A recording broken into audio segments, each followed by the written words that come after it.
Coming up, an update on the Student Loan Debt Relief Program, more information in minutes. Plus, with winter approaching, here's what you need to know about seasonal affective disorder. And the voice behind athletics shares his story before UTRGV and more. KVAQ-TV starts now.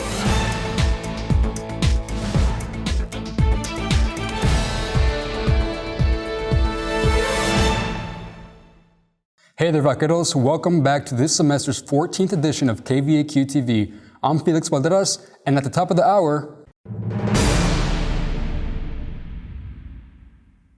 people wanting to get their student loans forgiven may need to wait longer after a federal judge ruled the Student Loan Debt Relief Program as unlawful. Karen Lucero with the details. In court documents, U.S. District Judge Mark Pittman declared the $400 billion student loan forgiveness program an unconstitutional exercise of Congress's legislative power. Despite the lawsuit, the Department of Education has accepted around 16 million applications, claiming the accusations as meritless. The Biden administration justified the student loan forgiveness program with the HEROES Act, which allows the change to student loan programs in response to national emergencies, this being the COVID-19 pandemic. UTRGV Senior Associate Professor for Political Science Charles Olney says it is hard to predict if the Supreme Court will take this case, as borrowers are left waiting on a decision. The lawsuit says this is a major overreach by the administration. They have claimed authority that Congress never really intended to give them. The Supreme Court is not required to take the case. They could just say, we have no issue with this, and then the ruling will stand based on whatever the lower court decides. The Supreme Court announced on December 1st they will take on the student loan debt relief case in February, giving a final answer by early summer. In a statement, the White House says they welcome the court taking the case and will keep fighting for over 40 million eligible Americans. Student loan expert and economist Jacob Channel says borrowers could be waiting for a while, but suggests they act now. I think what everyone should be doing is logging into their student loan accounts, refamiliarizing themselves with how much they owe, figuring out what their monthly payment will be if and when payments resume, and then budgeting accordingly. President Biden announced on November 22nd the extension of the pause on student loan payments until after June of next year, allowing borrowers to plan. UTRGV Senior Associate Financial Aid Director Rob Trevino says borrowers can contact their student loan servicer for help. No, I'm in between jobs, for example, or I'm back in school. All those scenarios will help the student to explore options with their loan servicer on what they can do if they cannot make payments. For the latest updates on the Student Loan Debt Relief Program, you can go to the Department of Education at ed.gov. Reporting for KVAQ-TV in Edinburgh, Karen Lucero. With the cold weather comes winter blues. But what happens when they do not go away and start to weigh you down? Brianna Garcia with more. According to the National Institute of Mental Health, seasonal affective disorder is a type of depression that has a recurrent seasonal pattern.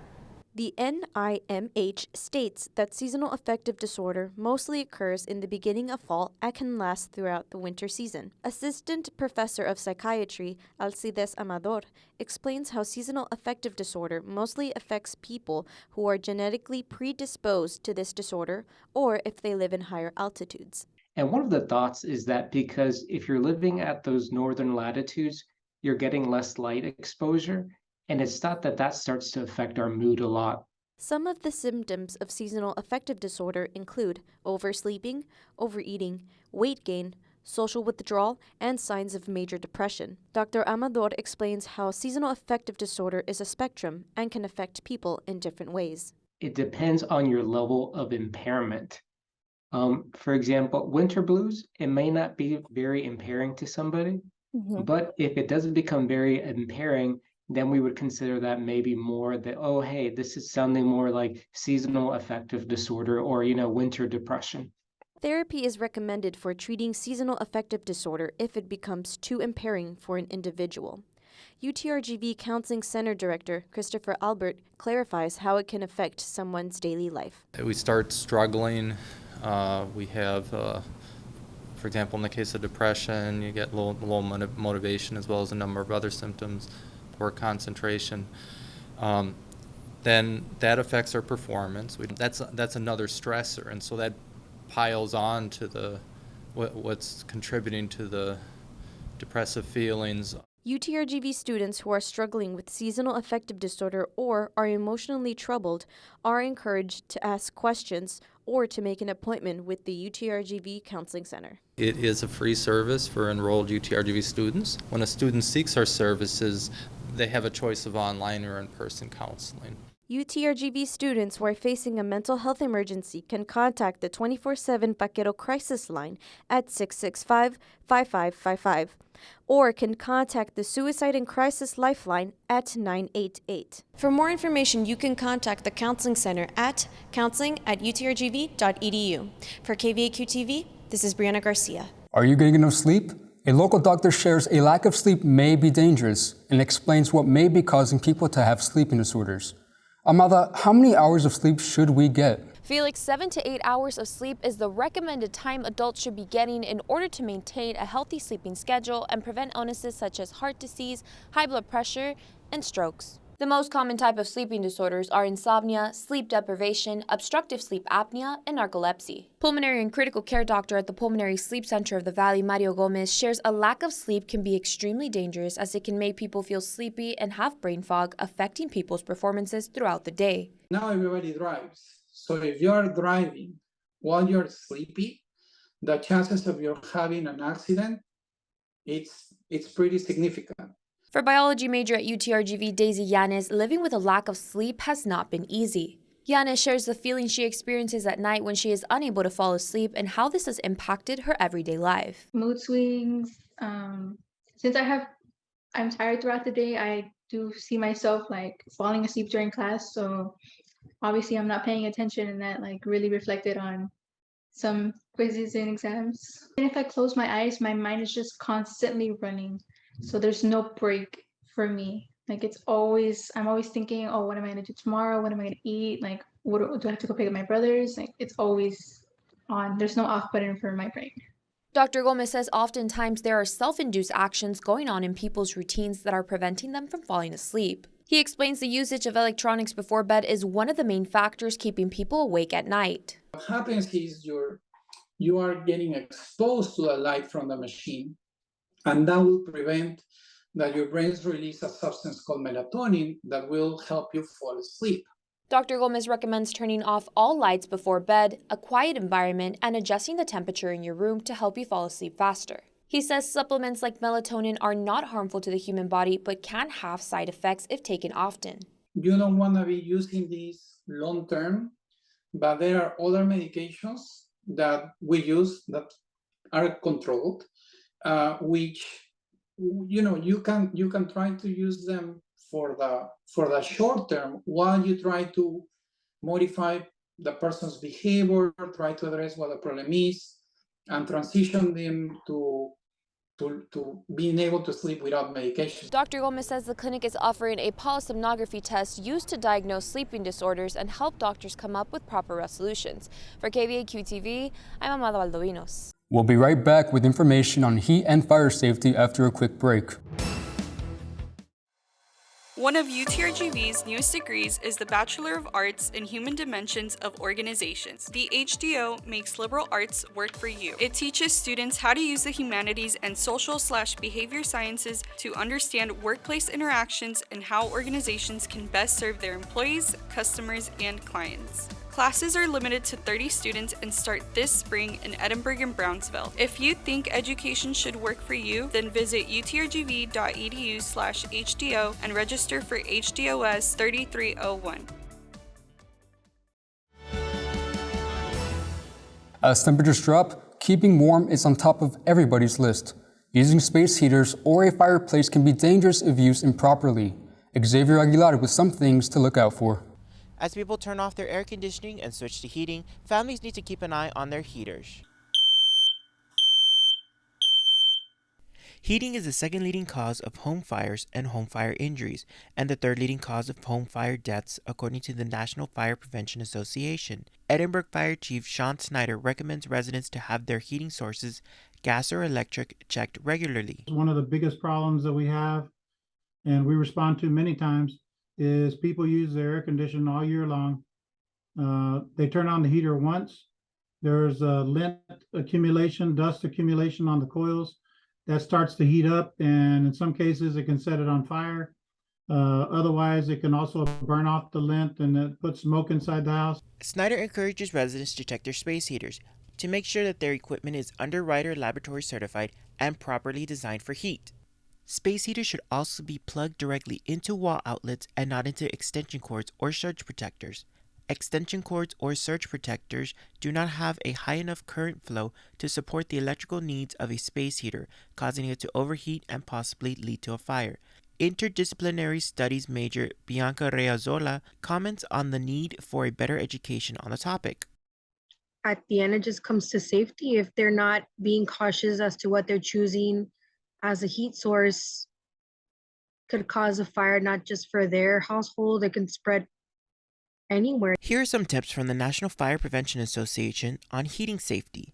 Keep anything that can be burnt 3 feet away from heating equipment such as fireplaces or space heaters. Never use your oven to heat your home. Have your heating equipment and chimneys cleaned and inspected every year. Turn off portable heaters when leaving a room or going to bed. Test smoke alarms once a month.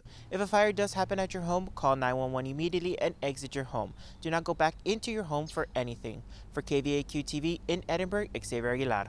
With the holiday season around the corner, families may wonder if Christmas lights are interfering with their Wi-Fi connection. Wi-Fi interference or path loss is mainly caused by physical obstacles like walls, other wireless appliances, and distance, according to electrical engineering professor Heinrich Foltz. On the average, they're going to hurt a little bit, but not dramatically. The reason is they don't have much of what we'd call an electromagnetic cross-section. It's just a piece of wire. So the wave can scatter around it. It's not likely to make a big difference as a house is already full of wire. The Christmas light is just more obvious because it's hanging outside, but it's a very marginal thing. I'm going to have to call it a minor effect. Foltz says Wi-Fi interference is typically a result of a large number of users, and a few strings of Christmas lights is unlikely to cause any major effect unless it was an excessive number of lights. According to PBS, Wi-Fi transmission depends on where the Wi-Fi router is located in relationship to the holiday lights and the size of those sparkling strands. A key member of athletics at UTRGV shares his journey before the university and his present goals. Reporter Jessica Amaya with more on the voice behind UTRGV Athletics. Long hours, late nights, and an incredible dedication are some of the things that Senior Associates Athletics Director for Communications and Championships, Jonah Goldberg, brings to UTRGV. You might recognize this voice.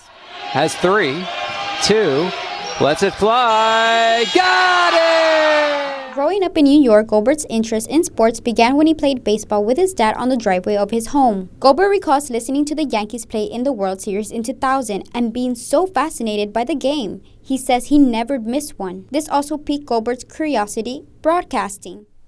So I started listening on the radio. And about a month into listening to games on the radio, I realized this is the greatest job in the world. These people are being paid to be excited about baseball.